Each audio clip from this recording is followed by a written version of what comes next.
நியூசிலாந்துக்கு தான் உலக கோப்பையா? அப்ப இந்தியாவோட நிலைமை என்னப்பா? 140 கோடி மக்களோட இதயத்தை இன்னைக்கு நாங்க சுக்கு நூறா உடைக்க போறோம். அது மட்டும் இல்லாம நரேந்திர மோடி கிரிக்கெட் ஸ்டேடியத்துல இருக்க ஒட்டுமொத்த இந்திய கிரிக்கெட் ரசிகர்களை இன்னைக்கு நாங்க சைலண்ட் பண்ண போறோம். இந்தியாவை இன்னைக்கு நாங்க வச்சு செய்ய போறோம். 2019ல அந்த ஒத்த ரன் அவுட் தோனியோட அந்த ஒத்த ரன் அவுட் உங்க மொத்த இதயமும் சுக்குநூறா உடைஞ்சது போல இன்னைக்கு நாங்க உங்களை சுக்குநூறா உடைக்க போறோம். பிளஸ் அது மட்டும் இல்லாம 2021ல உலகக்கோப்பைக்கு உங்களுக்கு அந்த கனவை வச்சு நாங்க உலகக்கோப்பையை தட்டி தூக்கிட்டு போனோம். அதே மாதிரி மறுபடியும் பாத்தீங்கன்னா இந்த தடவை நாங்க உங்களை உங்க சொந்த மனையில வச்சு செஞ்சுட்டு நாங்க இந்த உலகக்கோப்பையை தட்டி தூக்க போறோம். அது நடக்குதா இல்லையா அப்படின்ட்டு பயங்கரமா ஒரு சவால் விடும் வகையில பாத்தீங்கன்னா நியூசிலாந்து அணி ஒரு பக்கா பிளானோட இந்த மேட்ச்ல உள்ள வரதா பயங்கரமான ஒரு நியூஸ் கசஞ்சுக்கிட்டு இருக்கு.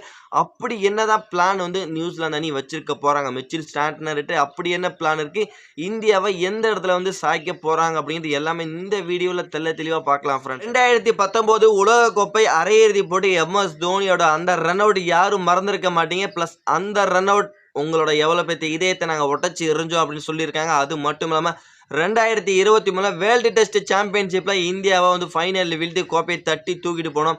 அதுக்கப்புறம் இப்ப எங்களுக்கு மறுபடியும் ஒரு சான்ஸுங்கிறது கிடைச்சிருக்கு. பிளஸ் இந்த வருஷம் நாங்க உங்க ஊர்ல உங்க சொந்த மண்ணில உங்க மக்களுக்கு முன்னாடி உங்களை அடிச்சு தும்சம் பண்ணி கோப்பையை தட்டி தூக்கிட்டு போக தான் போறோம் அப்படின்னு சவால் விடும் வகையில் போயிருக்காங்க. பிளஸ் அப்படி என்ன அவங்க ஸ்ட்ராட்டஜி எடுத்துட்டு வராங்க அப்படின்னா, இந்தியாவோட ஸ்ட்ரென்த்தே இந்த பேட்டிங் பவர் பிளேல அடிச்சு ஆடக்கூடிய பிளேயர்ஸ் தான். அவங்கள நாங்கள் அந்த இடத்துல பொட்டலாம் கட்டுறையா பவர் பிளேலேயே ஒரு 3 விக்கெட் 4 விக்கெட் எடுத்து பிளஸ் இந்தியாவை பேக் புட்டில் போட்டு இந்தியாவை சுத்தமாக பார்த்தீங்கன்னா ரன் அடிக்க விடாமல் ப்ரெஷர் அவங்க மேலே திணிச்சு அவங்கள நாங்கள் பொட்டலம் கட்டல, நாங்கள் நியூசிலாந்தே இல்லை அப்படின்னு அப்படி ஒரு சவால் வீடு வகையில் நியூசிலாந்து பக்கா பிளானோட இந்த மேட்சுக்கு வரதா சொல்லியிருக்காங்க. ப்ளஸ் அப்படிப்பட்ட சூழலில் நம்ம பசங்க என்ன பண்ண போகிறாங்க, இந்த 140 கோடி மக்களுக்கும் ப்ளஸ் அந்த நரேந்திர மோடி ஸ்டேடியத்தில் இருக்க 1 லட்சம் மக்களுக்கும் என்ன பதில் சொல்ல போகிறாங்க நம்ம பசங்க, அவங்களோட ஸ்ட்ராட்டஜி எல்லாம் உடைச்சி எரிஞ்சிட்டு இந்த உலக கோப்பையை நம்ம பசங்க தட்டி தூக்க போறாங்களா, இல்ல நியூசிலாந்து சொன்ன மாதிரி அவங்க கிட்ட மறுபடியும் நம்ம பசங்க சரணடைய போறாங்களா,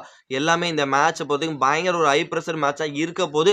அபிஷேக் சர்மா அவங்க சொன்ன மாதிரி நீங்க செஞ்சிடாதீங்க, இந்த மேட்சாவது கொஞ்சம் ஃபயர் ஆகுங்க, இந்த மேட்சாவது பிலிப்ஸ் தான் உங்களுக்கு கம்பல்சரி ஓவர் காத்துட்டு இருப்பாரு, அவரை நீங்க அட்டாக் பண்ணாம சேஃபா விளையாண்டு பிளஸ் நம்ம பசங்க வேற லெவலா ஆடுற மாதிரி பிளஸ் அதுக்கப்புறம் உங்களோட வேட்டை ஆரம்பிங்க. இன்னைக்கு அபிஷேக் சர்மா கம்பல்சரி ஃபயர் ஆவாருங்கிறது என்னோட கருத்தா இருக்கு. பிளஸ் இன்னைக்கு நம்ம பசங்க ஜெயிச்சு நம்ம இந்திய டீம் ஜெயிச்சு இன்னைக்கு வேர்ல்டு கப்பை ஜெயிச்சு பிளஸ் அவங்க மூஞ்சில கரிய பூச்சி இந்தியா இந்த வருஷம் 3வது முறையா வேர்ல்டு கப்பை தட்டி தூக்கும் அப்படின்னு யாரெல்லாம் நீங்க நினைக்கிறீங்க அப்படிங்கறத மறக்காம நம்மளோட கமெண்ட் செக்ஷன்ல கமெண்ட் பண்ணிட்டு, இந்த வீடியோ உங்களுக்கு பிடிச்சிருக்குன்னா லைக் பண்ணி ஷேர் பண்ணி உங்க சப்போர்ட்டிங் ஆதரவு கொடுங்க. நியூசிலாந்து சொன்ன மாதிரி நடக்குமா இல்ல இந்தியா நம்ம பசங்க இந்த வருஷம் கோப்பையை தட்டி தூக்குவாங்களா அப்படிங்கறத மறக்காம நம்மளோட கமெண்ட் செக்ஷன்ல கமெண்ட் பண்ணுங்க நண்பர்களே.